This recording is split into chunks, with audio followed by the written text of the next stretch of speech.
자, 세 번째로 제가 한번 해보도록 하겠습니다. 우선은 오늘 시장이 빠집니다. 근데 솔직히 사실 예상을 못했어요. 왜냐하면 제가 이제 주말에도 제 전용 밴드에 또 시황을 좀 올려드렸고, 그리고 이제 오늘 새벽에도 제가 시황을 올리면서 지수 상승으로 봤습니다. 예. 근데 지수가 하락할 수 있는 어떤 재료나 그런 이벤트가 사실 전혀 없었거든요.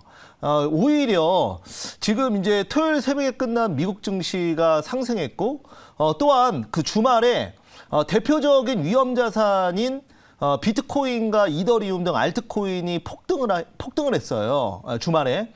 그래서 물론 이제 그건 또 바이낸스 CEO가 저점에서 비트코인 2조를 매입했다는 이슈도 물론 있었었지만, 그럼에도 불구하고 지금 위험 자산이 급등했다라는 이유. 그리고 또 미 선물 같은 경우에도 물론 이제 오늘 밤에는 휴장입니다. 근데 이제 나스닥이 지금 상승하고 있거든요. 예, 선물이. 그래서 저는 오늘 시장의 상승은 거의 확실하다라고 사실 봤는데, 자, 오늘 하락은 정말 저도 굉장히 의외입니다. 예, 이 사실 설명하기가 좀 어려워요. 예를 들어 이제 시장이 빠지면은 이래서 빠진다, 저래서 빠진다, 이게 명분이 사실 있잖아요. 근데 이제 오늘 지수 하락은 별로 명분을 찾기가 좀 어렵다. 예, 심지어 지금 중국 증시도 상승하는데 우리나라 시장이 이렇게 빠지는 거는 정말 좀 비상식적이고 이해가 안 됩니다. 솔직히 얘기해서. 예, 아무튼 만약에 이제 아무리 제가 이해가 안 된다고 해도 시장이 그렇다면 그런 겁니다만, 예, 그런 겁니다. 예, 시장이 이제 중국 증시도 오르고 나스닥 선물도 오르고 다 오르는데 우리나라 증시만 급락한다. 저는 솔직히 이해 안 되지만 시장이 그렇다면 그런 겁니다. 그래서 그거에 대해서는 할 말은 없지만, 아무튼 오늘은 정말 좀 비정상적이다. 저 이렇게 사실 말씀을 드리고 싶어요. 오늘 지수에 대해서 한마디 하고 싶어가지고 그렇게 말씀드린 겁니다. 근데 늘 그렇지만 비정상은 다시 정상으로 돌아옵니다. 그래서 한번 좀 기다려 보겠습니다. 오늘 우리나라 시장은 좀 말도 안 되게 완전 반대로 가고 있어가지고 한번 말씀을 드렸고요. 자, 그 다음에 이제 종목 한번 볼게요. 종목 한번 보면은 지금 이제 CS 베어링이 무상증자 권리락 하면서 이제 급등했는데, 이게 이제 물론 이제 저는 이제 수익이 많이 났는데, 우리가 이제 이번에 무상증자를 해서 이제 노터스가 아주 대표적인데, 1대8 무상증자 하면서 이제 엄청나게 급등했지 않습니까? 근데 이게 솔직히 기업 가치만 보면은 그대로예요. 왜냐하면 무상증자라는 거는 결국은 주식 수를 늘리는 건데요. 기업이 가지고 있던 영업을 통해서 가지고 있던 현금, 그걸 이제 잉여금이라고 하거든요. 그 잉여금을 자본금으로 옮기면 자본금이 늘어나니까 어찌됐건 주식수를 발행을 해야 될 거 아니에요. 그러면 이제 그렇게 해서 하는 게 무상으로 주식을 준다 그래서 무상증자거든요. 그러니까 이제 어떻게 보면은 기업은 잉여금을 자본금으로 옮기는 거기 때문에 기업 가치는 변한 게 없어요. 근데 이게 이제 주식 시장에서는 투자자 입장에서는 난 그냥 가만히 있었는데 주식수가 2배로 늘어나네? 아무것도 안 했는데? 이렇게 생각을 해서 주가가 급등합니다. 그리고 이제 상대적으로 1대1 무중이면은 주가가 이제 반토막이 나니까 이제 상대적으로 싸 보이니까. 근데 이제 CS 베어링도 그런 이유로 이제 무증하고 나서 오늘 이제 상한가 갔고 지금 28%인데, 아무튼 그렇습니다. 그래서 이제 나머지 주식은 들어와요. 네, 그래서 이제 그대로 맞춰진다는 거. 그래서 오늘 상한가 갔다. 오랜만에 좀 급등주 잡았고요. 그 다음에 대명에너지도 한번 급등하고 나서 지금 이러고 있는데 다시 공략할 수 있다고 생각을 합니다.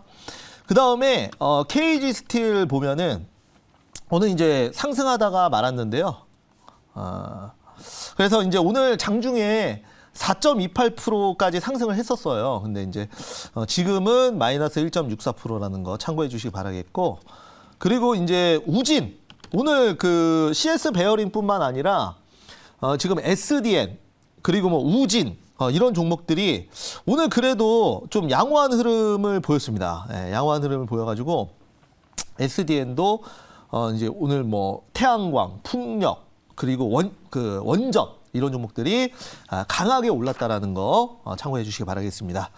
자, 그러면 오늘 한번 그 종목 한번 편입 한번 해볼게요. 예, 자, 이제 보시면은 자, 오늘은 그 제가 이제 오늘장 한마디에서도 말씀을 드렸지만 이제 효성 OMB 자, 한번 편입 한번 해보도록 하겠습니다. 자, 비료 관련주고의 현재가 11,150원 편입 한번 해볼게요. 네. 자, 이제 비료 관련주인데요. 지금 이제 곡물하고 이제 사료는 수출이 어렵죠. 네, 이제 이게 곡물 같은 경우에는 우크라이나 영향을 많이 받은 건데 우크라이나가 수출을 안 하려고 수출 중단을 한 건 아니고 이제 전쟁 때문에 못 하고 있는 상황이고요. 지금 이제 우크라이나의 곡물 창고에 대략적으로 이제 3천만 톤의 곡물이 지금 저장이 돼 있습니다. 근데 이거를 전쟁 때문에 밖으로 못 내보내고 있는 상황이에요.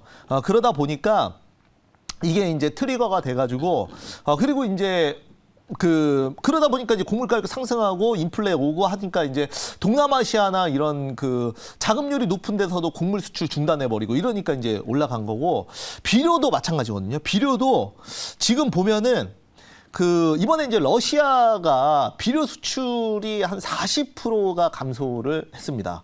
그래서 앞으로 이제 이게 하나가 나비 효과라고 하죠. 네, 나비 효과라고 하는데 결국은 나비의 작은 날개짓이 지구 반대편에 토네이도가 될 수 있다는 거 아니겠습니까? 그죠? 네, 그래서 이게 이제 굉장히 작은 트리거 하나로도 어떤 사건이 계속 발생하면서 이게 이제 커져버리는 거죠. 네, 그래서 지금 이제 보면은 지금 이제 비료도 서로 부족하다 보니까 현재 부족하지 않은 상황에서도 지금 조금 어느 정도 비료 비축분이 있는 나라에서도 내년 내후년을 생각해서 아예 그냥 수출을 중단해 버리는 거예요. 그러니까 이제 자연스럽게 비료 관련주가 상승이 나올 수 있다. 이렇게 보는 거고 효성 OMB는 우리가 한때 뭐 한일 사료나 아니면은 뭐 그다음에 이제 현대 사료에는 조금 밀렸지만 그러니까 다른 관련주가 후속적으로 너무 많이 가가지고 근데 이제 효성 OMB 뭐 경농 조비 이런 종목들은 이제 어떻게 보면은 약간 원조격이에요. 원조격. 그래서 곡물 사료 비료 관련주로는 테마주로는 원래 원조 대장격이라 이제 또 많이 빠졌기 때문에 제가 한번 편입 한번 해보도록 하겠습니다. 자, 그러면 자료 보면서 또 한번 말씀 한번 드려볼게요. 자, 자료 보시죠. 자, 오늘 제가 편입하는 종목은 바로 효성 OMB라는 종목입니다. 뭐 다 아실 거예요. 자, 넘어갈게요. 자, 보시면은 올해 이제 세계 비료 수출 제한 57건 국내 식량 공급망을 교란하고 있다. 그래서 수출 제한으로 인한 식량 가격 상승이 국내 사료와 육류 가공식품 물가 크게 자극한다. 뭐 이거는 사료나 이런 거 다 한 번씩 올랐죠. 근데 이제 비료도 수출이 제한되고 있는데 상대적으로 좀 못 간 것 같아가지고 오늘 이제 비료 관련주가 가고 나왔고요. 다음 내용 볼게요. 자, 이제 보시면은 자, 러시아가 비료 이제 수출이죠. 수출 수출 아니에요. 수출에 40% 감소. 그래서 국내 비료 가격 상승을 예고하고 있다. 뭐 이거 최근에 나온 내용이고요. 올해 초부터 이제 20% 줄었고요. 수출 됐고 그래서 현재 300만 톤의 절반 수준이다. 그래서 또 내년에 결국 또 종자 또 심어야 되고 하는데 파종해야 되는데 지금 이제 비료가 감소하고 있기 때문에 항상 이제 주식은 선반영되기 때문에 이런 내용 나오면 굳이 뭐 내년 봄 아니더라도 미리 올라갈 수 있다라고 보고 한번 효성 OMB 가보도록 하겠습니다. 자, 한번 질문 한번 받아볼게요. 네, 제가 질문하겠습니다. 뭐 어쨌든 글로벌 식량 사정이 좀 안 좋습니다. 뭐 어쨌든 가뭄도 그렇고 또 엘니뇨 현상이라든지 이런 부분들로 인해서 미국의 경우에도 한 20% 이상이 이제 추수를 못할 거다 그렇게 얘기를 하고 있는데 어쨌든 비료 관련주도 결국은 뭐 수확량 늘리려면 비료를 좀 많이 써야 될 텐데 앞으로도 또 관련한 수요에 대비해서 또 러시아 수출을 못하니까 좋을 거라고 예상합니다.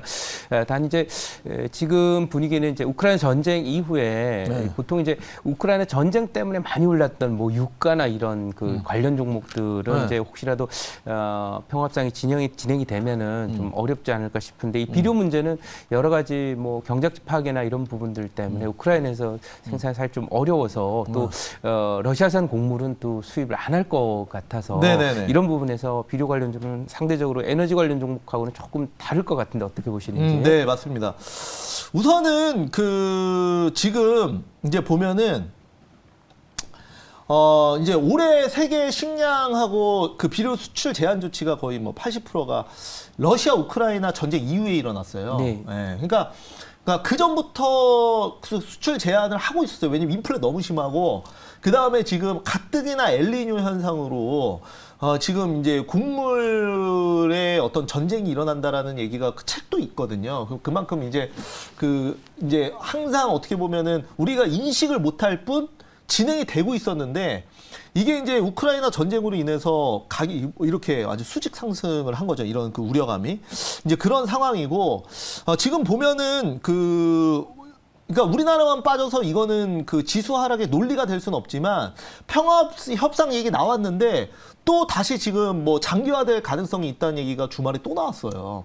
근데 이거는 제가 봤을 때는 그러니까 그거를 예를 들면서 한국 전쟁을 예를 들었거든요. 근데 이제 한국 전쟁도 개전 초기에는 뭐 북한, 남한 왔다 갔다 하면서 어떤 그 본토까지 침략하는 그런 거였지만 거의 나머지 1년, 2년 동안에는 휴전선을 조금이라도 땅 더 먹으려고 약간 국지전을 많이 했잖아요. 그래서 나온 영화가 고지전이라는 영화도 있고요. 예, 그래서 개전 초기에 일어났던 건 이제 태극기 휘날리며 그 다음에 개전 후반기에 했던 거를 영화로 만든 게 이제 고지전인데 어찌됐건 전쟁의 어떤 빨리 끝날지 아니면은 늦게 끝날지는 이것도 뭐 군사 전문가들 의견도 너무 달라서 제가 뭐 얘기할 수는 없겠지만 아무튼 이런 비료의 상승은 더 지속될 것이다 이렇게 말씀드리겠습니다. 시간 관계상 여기까지 말씀드리고요. 자, 효성 OMB는 자, 일단 1차 목표가 11,800원, 2차 목표가 13,500원, 손절가 9,500원 잡겠습니다.